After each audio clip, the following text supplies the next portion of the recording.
cosas que yo no decidí, decidieron mi vida, el país en el que nací y el sexo con el que vine al mundo. Esta es una frase de un libro de Gioconda Belli llamado El país bajo mi piel. Esta frase me permitió crecer en muchas cosas, pero sobre todo replantearme muchas más. Hace unos meses atrás acompañé a mi mamá a dejar a mi hermana en el jardín. Entramos, hicimos una ronda, cantamos, etc. Lo habitual. A todo esto, yo viendo a las niñas y los niños jugar, un infante se llevó toda mi atención. Por lo que recuerdo, tenía nombre de niña, pero su aspecto era de varón. Y tenía una actitud que se comía el mundo de un solo mordisco con tan solo 5 años. Y yo no podía determinarle un género. Y mi cabeza lo necesitaba. Enseguida mi mente comenzó, ¿es niña o niño? Así que como no pude, decidí preguntarle a mi mamá para ver qué opinaba. A lo que ella enseguida me miró, me sonrió y me dijo, es trans. Yo, atónita, volví a mirar al infante exactamente con la misma expresión que llevo ahora. Gracias a la educación que recibí, entiendo que existen personas que son diferentes a mí en muchísimos sentidos, como por ejemplo gustos, diferencias en la ropa, música, diferencias físicas, orientación sexual, etc. Y esto no solo lo sabía porque en un momento me lo habían explicado, sino que yo conviví y convivo con este tipo de cosas cotidianamente desde que tengo 3 años. Gracias a mi experiencia de vida que elegí, elijo y obviamente a mi familia, por un momento creí que era una persona con una cabeza abierta al mundo que me rodea. Sin embargo, cuando vi a este infante, por un instante pensé que todos los valores y enseñanzas que se me habían inculcado toda mi vida, los había tirado por la borda en menos de un segundo. Y fue ahí cuando me di cuenta que esto recién empieza y faltan muchas cosas por hacer y sobre todo comprender.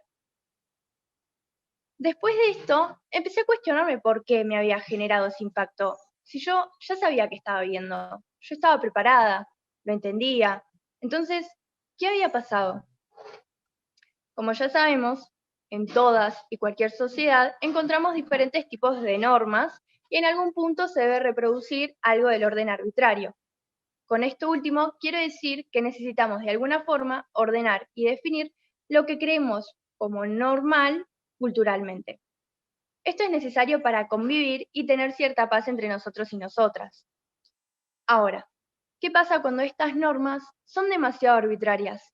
Cuando este patrón de conducta que todos y todas necesitamos se convierte en excesivo, en una violenta arbitrariedad excesiva que imposibilita la circulación del deseo de las personas o peor aún, excluye de alguna trama social.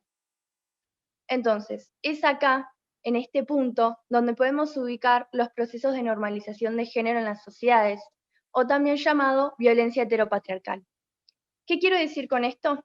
Son aquellos momentos cotidianos que sostienen la diferencia entre hombres y mujeres, y que naturalizando el binarismo de género y la heteronorma, violentan los derechos de las personas con identidades y orientaciones sexuales diversas. Desde que nacemos, nuestra sociedad nos refleja ciertos tipos de patrones ideológicos de género que nos especifican la manera correcta de ser hombre o mujer basados en el sexo natal, que es el indicado a nacer. Obvio, siempre vinculados a la heteronorma. De esta forma, naturalizamos esta última y además también apoyamos la patologización de las identidades trans. Entonces, ¿qué les quiero transmitir con todo esto? Sin darnos cuenta, tendemos a encasillar y de esta forma indicarles un género a los objetos y cosas que nos facilitan la vida como seres humanos, como por ejemplo ropa de hombre, ropa de mujer, autos de hombre, autos de mujeres, zapatillas de hombre, zapatos de mujer, aspectos estéticos en general, como el pelo largo o el pelo corto, deportes como el fútbol o el hockey y hasta las conversaciones, en fin, los estereotipos. Es hora de dejar de pensar y encasillar qué es de hombre y qué es de mujer. ¿Cómo nos damos cuenta si una persona está vestida o vestido de hombre o mujer? Porque tenemos la heteronorma en la cabeza todo el tiempo. El binarismo es parte de nosotros y nuestra cultura. Igual tranquilos, no se alarmen, yo también cuando me presentaron todo esto de la misma forma, me sentí igual de arcaica y que la situación que había vivido y cómo había reaccionado a ella atrasaba en todo sentido.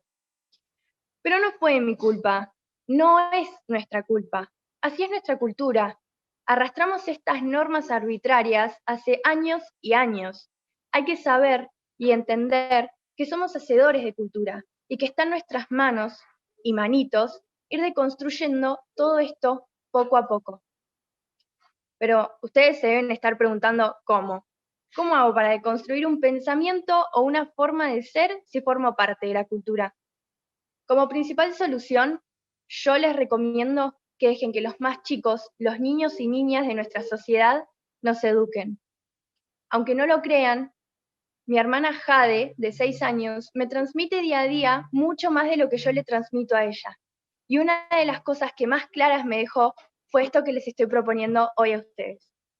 El cambio empieza por nosotros. Derribemos las paredes de estos casilleros. Otra de las cosas que tenemos que resolver, y forma parte de una gran problemática, por lo menos en nuestro país, es la ESI. No los quiero aburrir con este tema, así que voy a tratar de ser breve. La educación sexual integral es tan importante como cualquier otra materia. Sin embargo, su completa implementación sufre grandes barreras a lo largo de todo el país.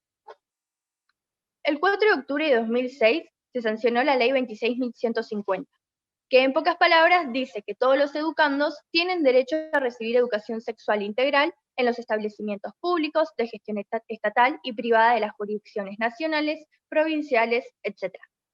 Acá está la primera falla como sociedad. No todos recibimos ESI, y la poca que recibimos la llevamos por un camino biologicista y binaria. Todo esto atrasa, y que resumamos la ESI solamente a aspectos biológicos no nos permite pensar lo que significa la sexualidad y su forma de expresión, deseos y sentimientos de una persona o personita.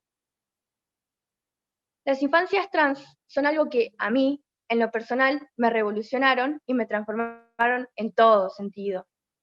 Entendí que no tenemos que pensar el porqué de todo esto, sino cómo les ayudamos, si se encuentran bien. Cuando notamos que una persona se siente identificado o identificada con el sexo opuesto, nuestra única preocupación es saber si aquella persona se encuentra bien y sobre todo enseñarle a sobrevivir en esta cultura. No se trata de aceptar o tolerar las diferencias que vemos en otras personas, sino unificarlo con lo cotidiano.